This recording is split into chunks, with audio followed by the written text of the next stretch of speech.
We're ready now, Steve. Okay, well, welcome to another wonderful session for Connected Librarian Day. This has been a fabulous day so far. If you're new to the event, just a couple of things to know. This day is sponsored by CISL, the Center for International Scholarship in School Libraries, and Dr. Todd, who is one of the founders of CISL and my colleague at Rutgers University, is here with us in the room. It's also sponsored by Follett, and Britton Follett is here with us in the room, and this particular session is especially connected to the folks at Follett, and you'll find out why in just a little bit. Steve, next slide, please. Or shall I? I'm navigating. There I go. Sorry about that.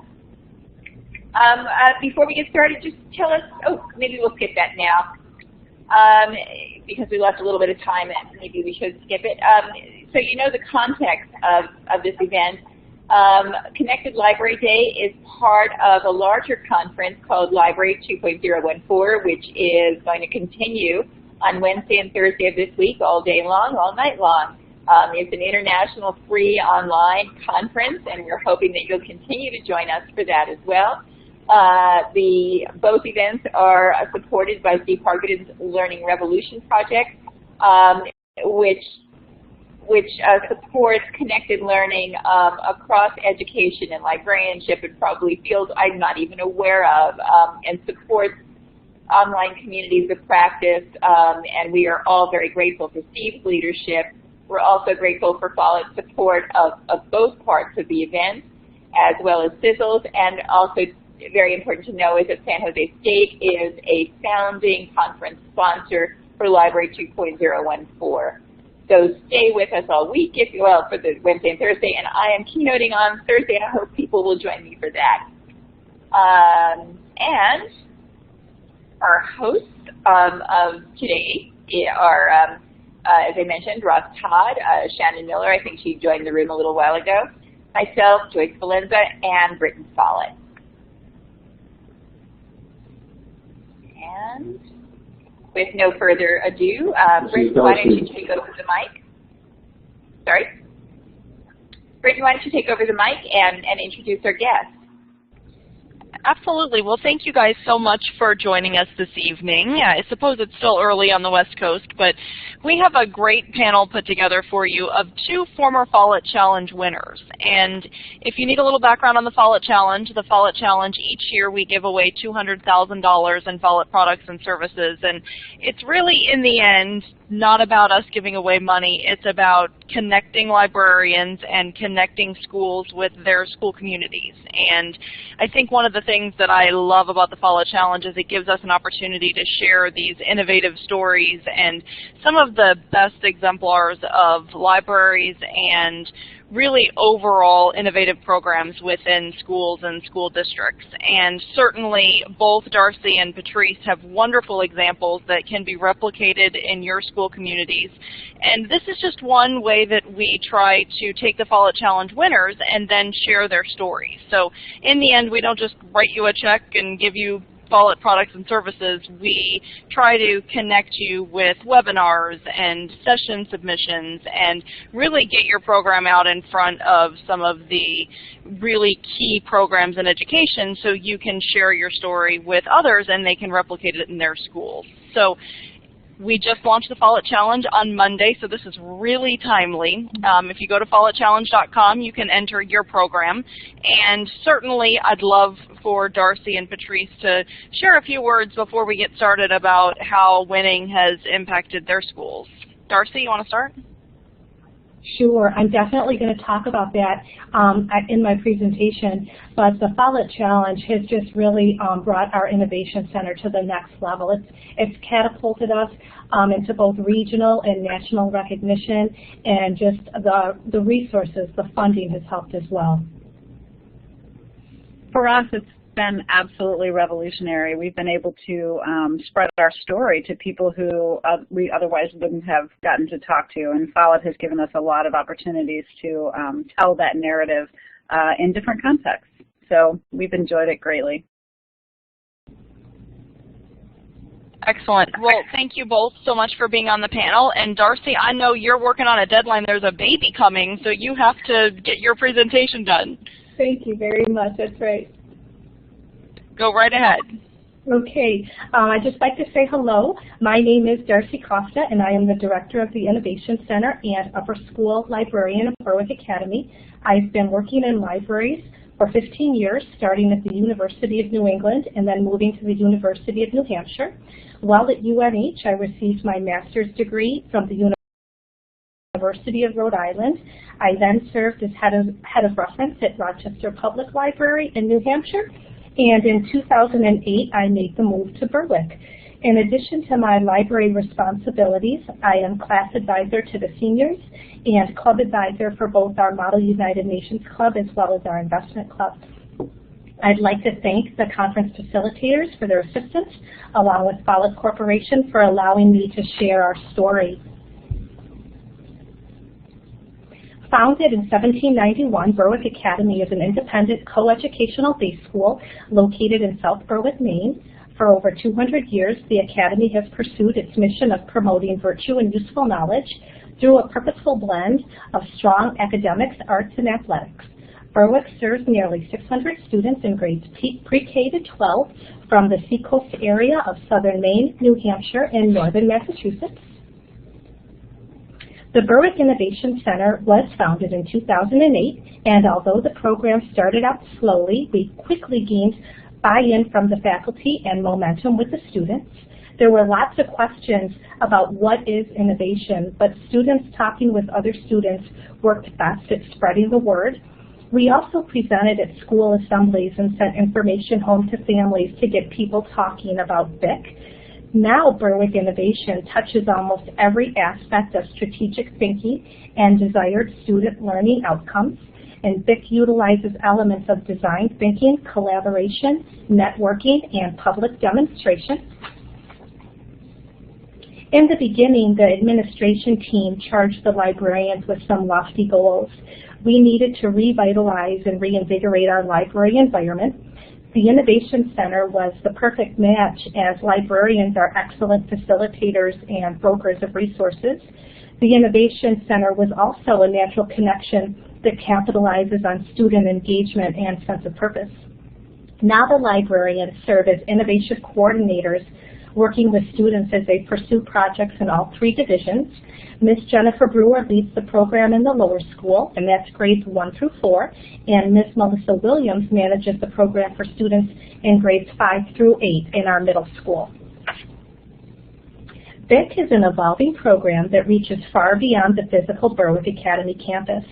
BIC allows students the opportunity to follow their own intrinsic path to discovery, and through BIC, students design, direct, and drive their own learning. Acknowledging that those roads are as different as every student, BIC provides the framework for students to pursue their passion, learn more deeply, and connect to the subject matter in new and creative ways.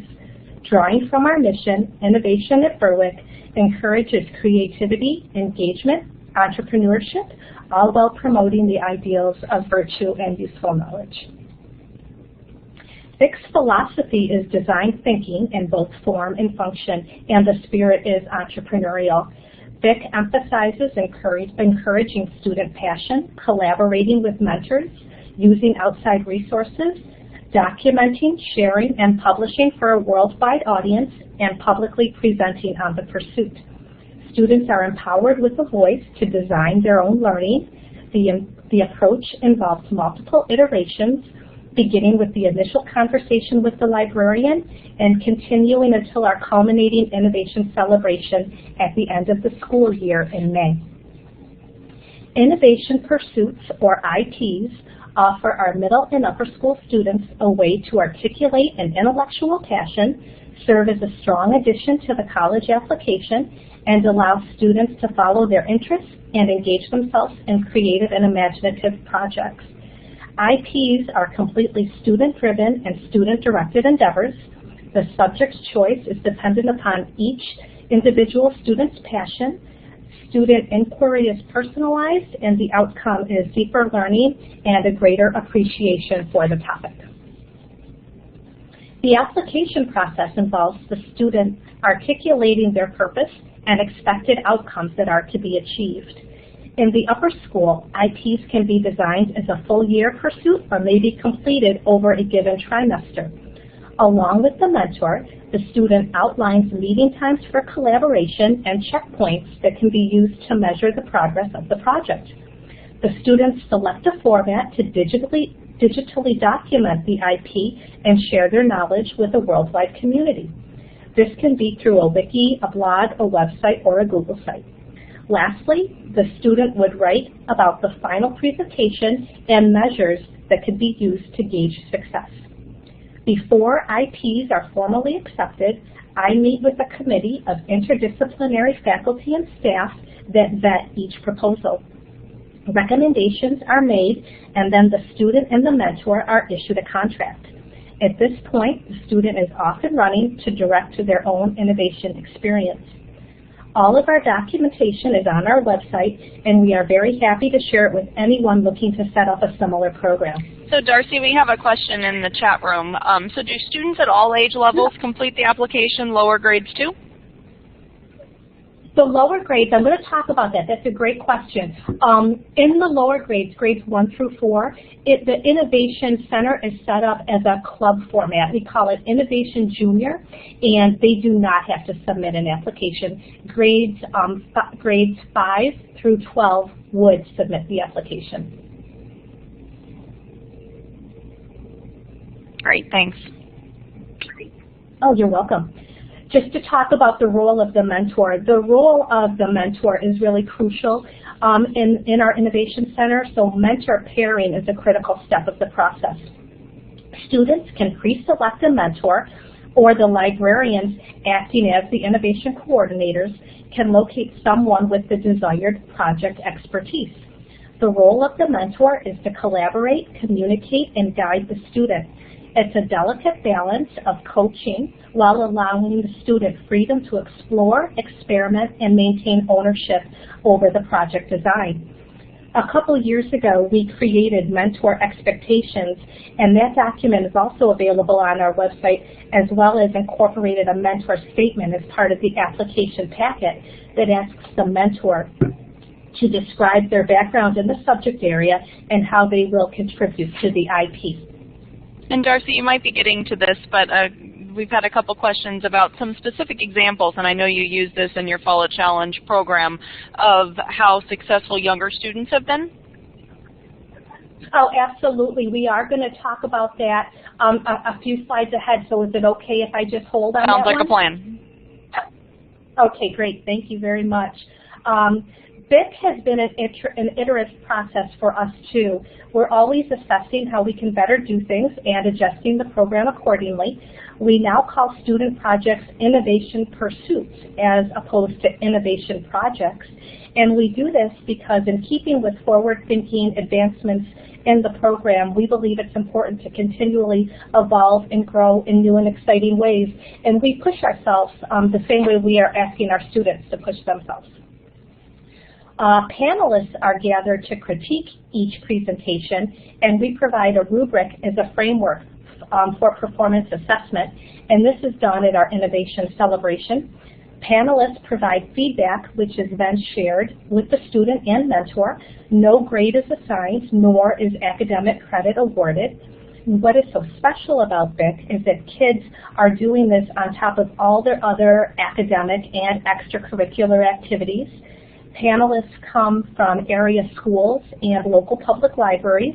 They are engineers, artists, historians, and business owners, and it's quite an amazing mix.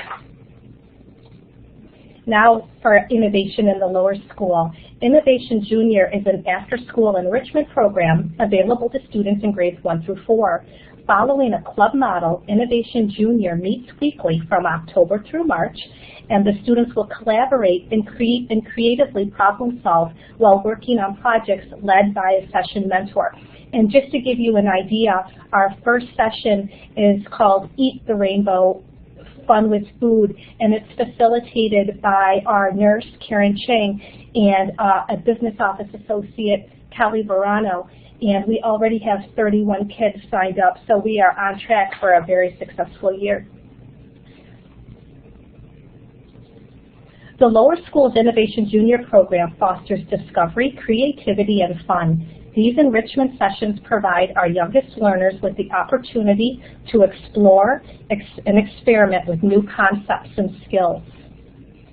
The second component of our lower school innovation program is available to students in grade 4, and that follows the successful completion of the innovation project assignment completed by all 4th graders in February under the guidance of their homeroom teachers. Students may elect to continue their in-depth exploration of their innovation project topic by collaborating with a mentor to take their project to a deeper level of inquiry.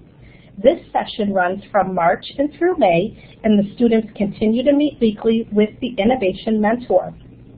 And what is so amazing about this is we have our 4th graders publicly presenting at our innovation celebration in May alongside our middle school students and our upper school students. New to the Innovation Center this year, we launched our Makerspace, and our middle school is leading the Maker Charge on campus. Middle school science teacher in this initiative is Mark Small, and he believes that students will invent, collaborate, and persevere when they are empowered to follow their interests.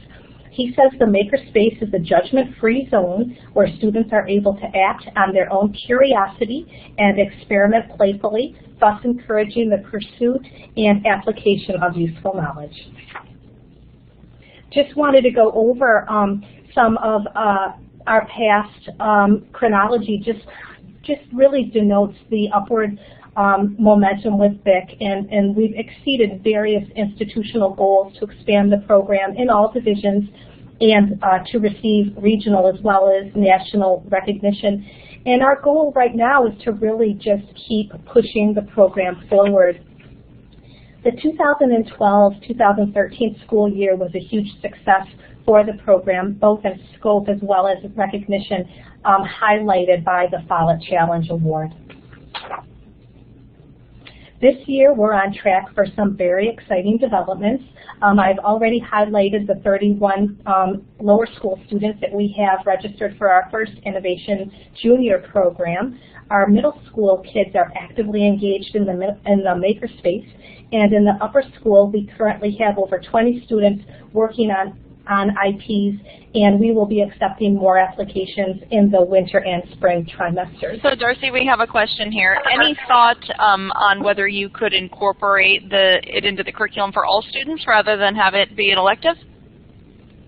That is right on track with our thinking, and that's been part of the conversation for about the last year. We've gone back and forth as to whether we want to include this in the curriculum for all students or include this in the curriculum as an elective, and we've gone the elective route. We've also decided if we want to add this as another level at graduation. So, for example, you would graduate with a type of innovation honor or something along those lines. So we are currently tossing those ideas around right now. Where we're leading is towards an innovation elective, and we already have a couple that are in process that are being vetted through our curriculum committee. Great. And does a teacher have to take the session, or a librarian, or do they work together?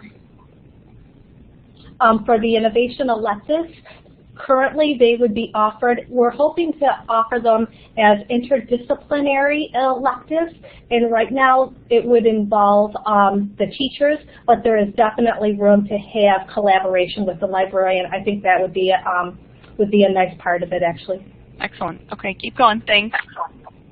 Okay, great, thanks. The Follett Challenge application was a collaborative effort between librarians as well as administration, staff, faculty, and students to submit the application and video. It was well worth the effort. The award allowed us to add both print and electronic resources to our library collection. And specifically for the upper school, I built a collection of almost 30 titles that promote the ideals of creativity and collaboration. To commemorate our Follett Challenge win, we awarded each BIC student with a book. For the upper school, I selected the Maker Movement Manifesto by Mark Hatch. For the middle school, Melissa Williams selected How to Be a World Explorer by Carrie Smith. And for the lower school, Jennifer Brewer selected Mistakes That Worked by Charlotte Foltz-Jones. And each student received a book with a special plate acknowledging our Follett Challenge prize. Our library is no longer a place of quiet individual work. Now collaboration, communication, and originality fill our space. The point for us is that the Innovation Center has been a game changer by allowing students the opportunity to design, direct, and drive their own learning. The following is an illustration of our financial awards and the potential of the program. And most recently, we received the E.E. Ford grant, and we're working on the match on our end. I have a quick video now to share if I could. Steve, can you show the video for me at this point? I can. I'm going to put the chat. So if it doesn't come through, I do click on the link in the chat, but hopefully you'll see them.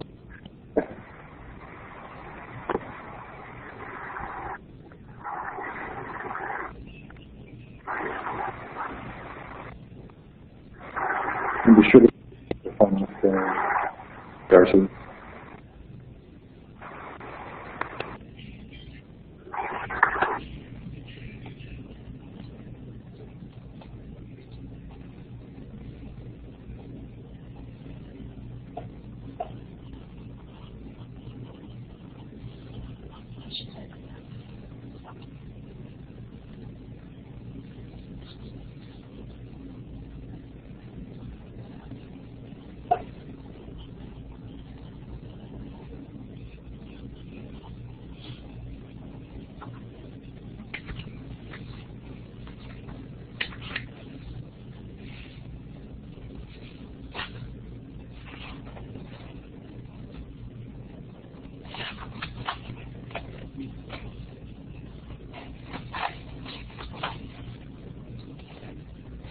Not sure what happened, Darcy. Sorry. Could you describe maybe what was in that video? While Steve's working on it. Oh, they're not here.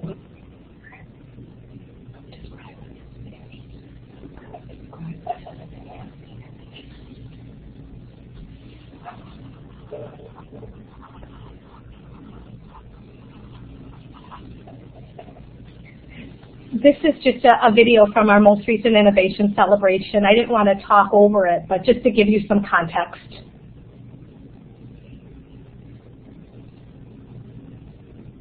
Students are publicly presenting on their work.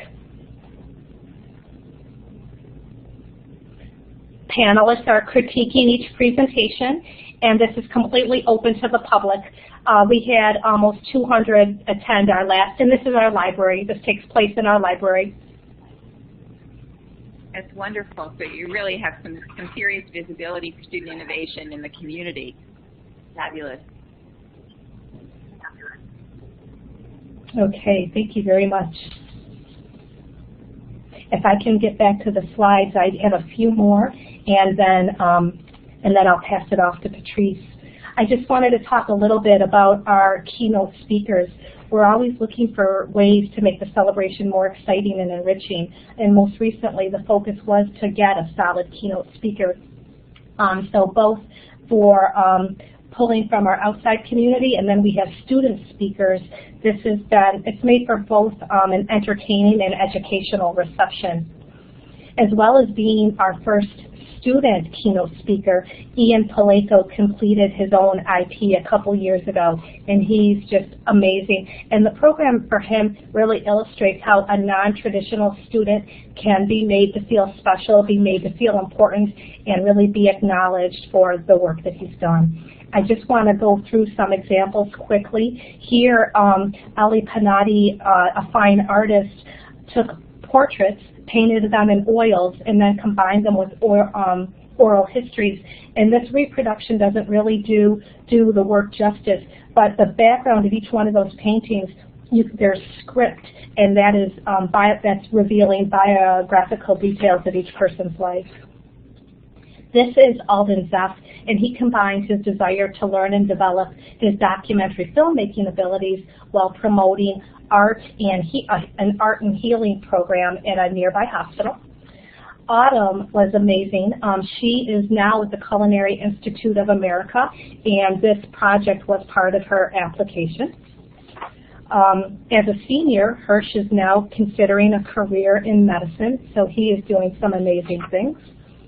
George's quote, if you can take a second and read that, her quote highlights the individual nature that drives the program in the sense that through BIC she could pursue a subject matter that fell outside of our college preparatory curriculum. Dan Perrault was mentored by a software engineer at Google in Cambridge, Massachusetts, which opened up amazing opportunities for him in both contacts and resources.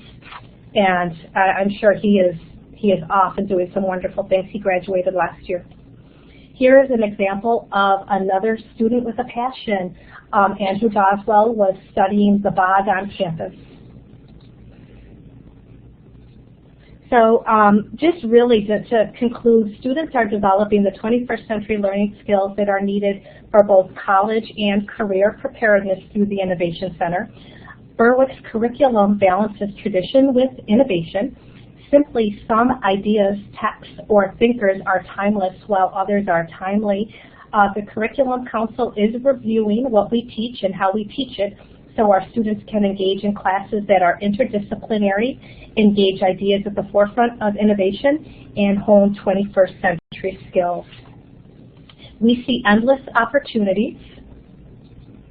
Oops, excuse me.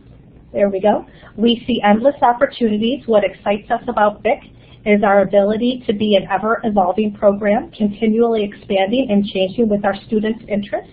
The possibilities for the program are endless, and we look forward to what the future will bring for innovation on the hilltop. Please contact me if you are interested in more innovation on our program. We are located about an hour north of Boston, so we invite you to come for a visit or attend our innovation celebration in May. And again, feel free to use what we have on our website and mold it into a program that will work for you, your students, your library, and your school. I just want to thank you all very much. A special thanks to Sissel and to Follett.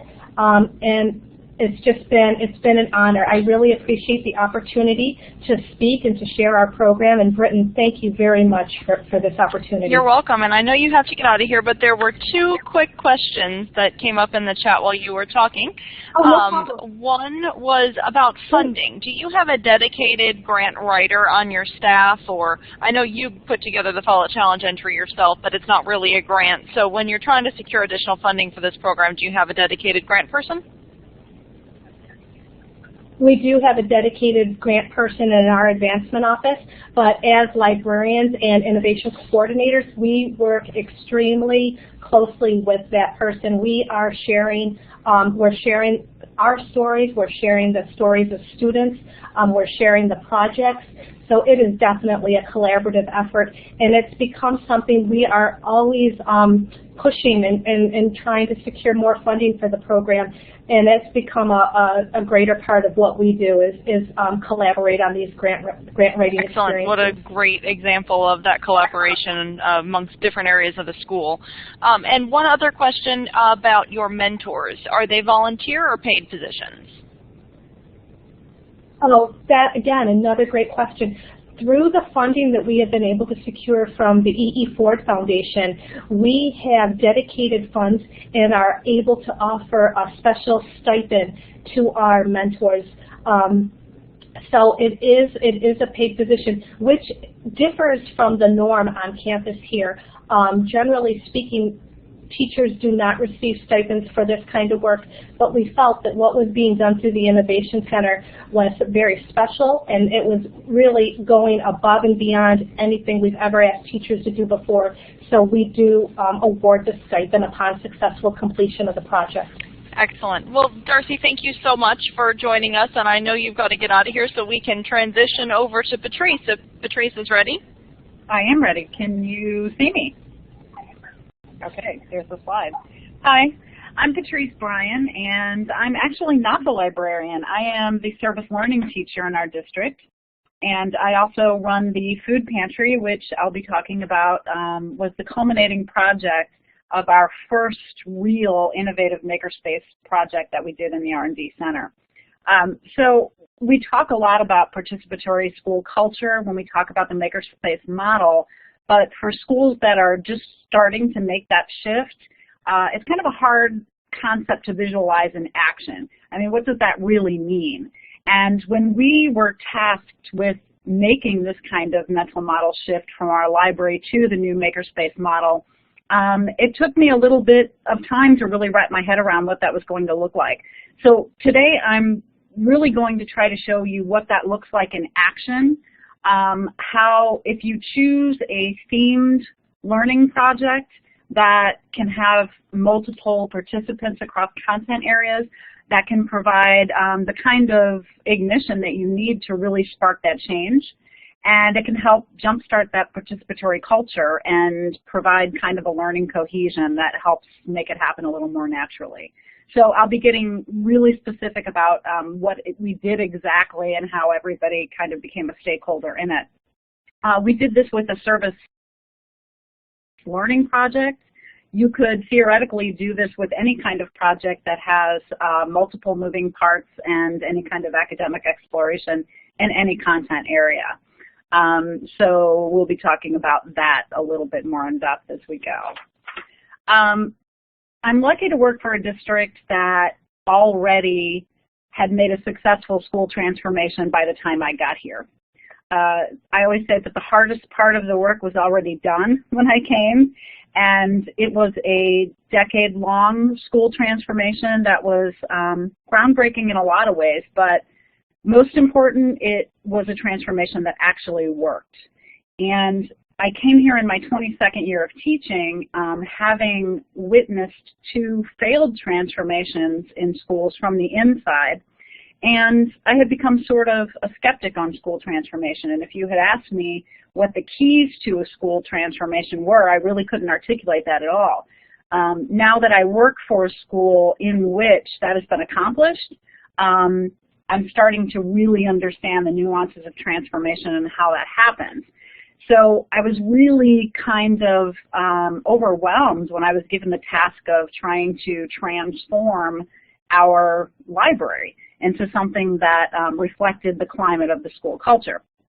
The tale of our district transformation is perhaps for another day. It's a very, very long narrative arc that is nuanced in ways that only people who were there from the very beginning can understand. And we do a lot of presentations on that. So if you're ever really interested in hearing about the entire district transformation, there's a lot of stuff out there about that. We're also a model school, and you can read our tale there. But when I got here after that transformation, there were a lot of fabulous programs that had been created by rock star teachers, but each teacher was kind of running their own little fiefdom. And they would run their program and do their own thing wonderfully, but the district was really missing that cohesion that makes the stakeholders take an interest and strengthens, the community. We knew that that piece, that real collaboration among the teachers was the next frontier. But how do you do that when you have all these little worker bees, rock stars, just running around in their own directions? It's not an easy thing to do to shift a school culture like that. The goal of it is to start getting teachers to traffic that trapped knowledge that they all have and share their experiences. And more than anything, it was really about trying to come up with a way that the Research and Design Center could be this hub for distributing the load. And that the goal was, if we were able to collaborate effectively, our jobs would get a lot easier. And focusing on the guided inquiry design and the practices of a participatory learning culture for a Makerspace model is all fine and dandy when it's on paper, but what does that really look like? we knew that if the research and design folks that were housed in our library could facilitate, become the main facilitators of that information exchange within the school, between schools, between the school and the community, we knew that we would be on to something. And the way we thought that would be best done is by creating some kind of common project that everybody could come together and participate in. When you look at the Makerspace model, it has these components, and we've all read them: the consumption and creation in authentic context, participatory learning. There has to be an inquiry piece. It should get kids to take risks academically, artistically. It should have all of these things. We decided that we really needed to jumpstart just the climate to make this happen. So the first step in doing this was putting my semester of service class into the space. I teach semester of service. I also teach the social justice classes. So by placing me in the middle of the library to have my classes was a brilliant idea. It wasn't mine. But the reasoning was that if we wanted to breathe new life into the space, we had to go outside the box and thinking how we use the space.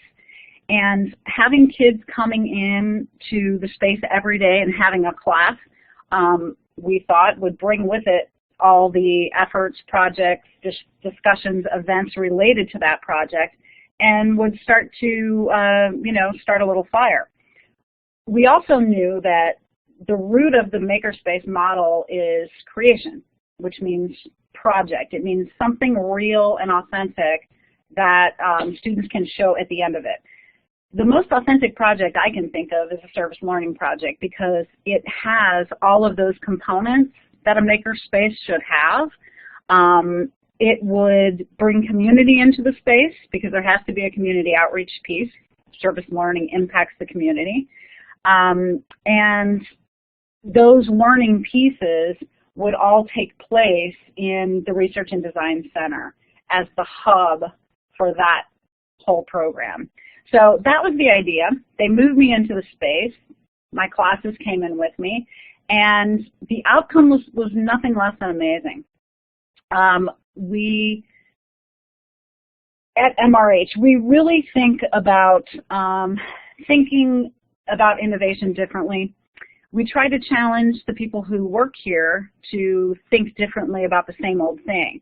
And I always tell the tale of my interview here. I came to my interview with the superintendent prepared, I thought, completely with all these things that, I was going to fix. I had looked at the data, I had read about the district transformation, I knew the weaknesses, I knew what to say when I got in that interview. And I sat down and I was all ready to launch into this litany of what I would fix if I were going to work there.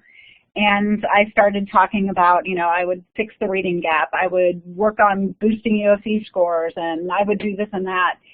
And the superintendent looked at me and she said, stop talking about what you're going to fix. We don't talk like that here. What you need to talk about is what you're going to create. That's where real transformation happens. And it seems so simple, but if you stop and think about it, especially as a teacher who's been in a sick system, which you very well may have been at some point, the first thing you have to digest is that I actually have license to create here. I'm going to be able to create something. And that's a big shift for a teacher who hasn't really been empowered. I think that piece, to make the mental model shift from an old library set to a Makerspace model, that has to be the first thing, is people really have to feel like they are inspired to create, because that's really what Makerspace model is all about. So it can't be this tightly controlled, top-down kind of shift. You really have to make sure that the teachers, the librarians that are going to engage in this shift really feel like they can make a difference. We don't talk at our school about compliance. We actually have a little saying that compliance is a last resort. That doesn't mean that we don't do what the state wants us to do. It means that we try to do better. and that compliance is really the minimum, and at MRH we try to go bigger and better than the minimum all the time. So we moved the semester service classes and the social justice classes into the space, and this in and of itself, although it's not logistically possible for every high school, was a huge shift in the energy.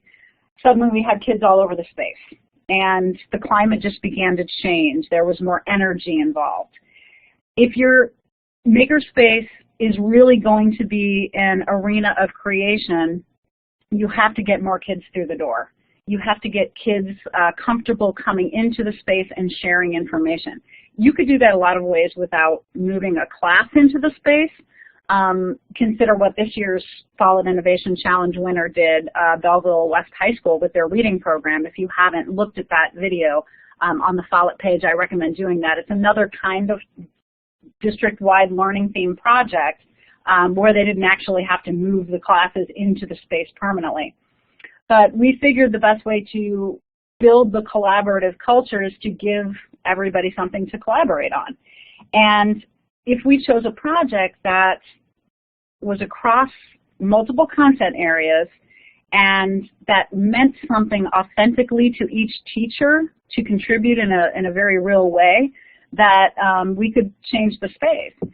And what we thought might happen actually did happen, but it happened on a much bigger scale than we anticipated. We chose a district-wide learning theme because we felt that it would provide cohesion, and we decided that our theme for the year was going to be hunger. There was a real need in our community. We are a high-poverty district, and our kids have, many instances of food insecurity. So we thought that would be very real. We knew that we wanted to involve other content areas, and we wanted to try to recruit clubs to participate as well. So it wasn't just about the service clubs or the green club or whatever. We thought that we could have a piece for every club to participate. And the Research and Design Center, which was formerly called the Library, would become this hub of activity. Everything related to the project, the conversation cafes, the launch events, the guest speakers, the classes, the interviews with the mobile journalism class, everything would be done through the Research and Design Center, so that the kids that were involved in the program and the project could even start to see the cohesion visually. It's also a good way to maximize the community connections. We knew that if we were doing an authentic community service project, the community would have to come into the space, and the kids from the space would have to go out into the community, and we'd start building this impact piece and this network that would carry us through the project. The Research and Design Center Quad, the 4 people that are associated with the Research and Design Center are the people that really helped make this project happen. And Emily, our librarian, she's the one who provides the resources for the inquiry, helps students navigate through multiple representations of the concept. She maintains the events calendar for all the events associated with it. Then we have the 2 techie guys, Otto and Dave, and they pretty much support us in every way technologically possible. So the mobile journalism class worked with us in creating the video communications. Photoshop did some of the printing for us. They supported us with the social media. When you're doing a community outreach piece, you really have to have good connections and quick connections with the community, so they facilitated all of that. And they also just helped me, learn things that I didn't know how to do yet, which was really important. And I was the service learning piece. I coordinated all the service learning events and helped develop the systems that would support the pantry project once it was done and started. So when you think about inquiry, you think about the idea of moving flexibly and recursively through multiple representations of topics. So if we were going to do hunger, we weren't just going to read about hunger, we weren't just going to watch a documentary about hunger, we were going to try to learn about it in every single possible mode we could think of. It had to be multimodal, it had to engage multiple intelligences for kids who needed a certain special something. And this phrase has been the most helpful, I think, in guiding me through the concept of what inquiry is. And I studied that from a science perspective in school, but I really didn't get it until I started doing this job where it was really necessary. I put the slide in here not to make everybody groan, but to kind of give you an idea of all of the different events and resources that were attached to the project. Every single one of these items on this page, and it's kind of hard to see, I can give you a copy of it if you decide you want to do a hunger inquiry. Everything is already done for you. All the articles, all the conferences, all the guest speakers, all the field trips. We attend a 4-day poverty simulation in Arkansas. That was part of the collection. Anything that anybody could contribute that was remotely connected to hunger was considered a valuable resource, and our librarian helped navigate through those flexibly. We did it in class. We did it after class. We did it on weekends. We really opened up the parameters of what we considered class time so that our service events would also happen, you know, outside of school. So, like I said, if you are interested in that and you are doing a hunger inquiry or know anyone who's remotely interested in engaging in that, I can send that to you. It's even more lengthy than that. That's just a piece of it. But there's a lot of resources already assembled. So everything that we did for the project, the pantry project, converged in the Research and Design Center space. And some of it was conceived in different classrooms. For example, physical education did a piece called Diamond Dash, where they would study nutrition and then they would do a run after lunch. And that was a little project within our bigger project. The mobile journalism class created the video communications. You know, the newspaper class helped us write articles. And everybody kind of converged in the R&D space. The systems that were designed for the pantry were all created in the R&D. The food drives all went through the R&D. Everything pretty much came through the R&D. And that is really how to get more kids into your space. If the work is authentic and they have a reason to come in, it's real and they will do it. I have a video that kind of gives you the overview of the project and what the outcome was. And then I also have a PSA that was created for the Weekend on Wheels food pantry, which was our culminating product, that turned out so adorable I just had to show it. So if you are ready now, we will go to this YouTube video. And I think you have to click on the link in order to... No, I have to put it up. Web tour? Okay. I'm going to put it in the chat. If it doesn't come up, click on the link in the chat. Here we go.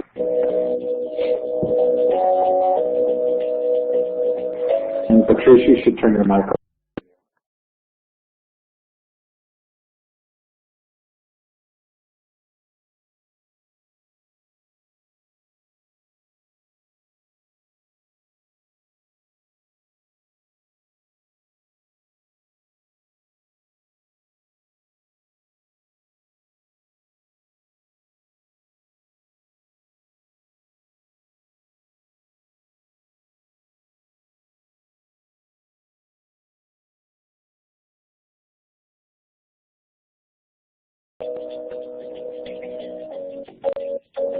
So that's a little bit of an overview on semester of service in the food pantry and how it was, you know, conceived in the R&D and became this big sustainable district program that we still work with. I don't know if we want to watch the last video or if we just want to open up to questions because we're a little bit, we got about 5 minutes left. What do you think we should do, Britton? The last video is about a minute long. It's just a promo piece for, it's actually a PSA that kids created. Patrice, I don't think we have the time for it. I'm thinking though this has been really, you can see these kids' lives were changed by these wonderful, innovative experiences.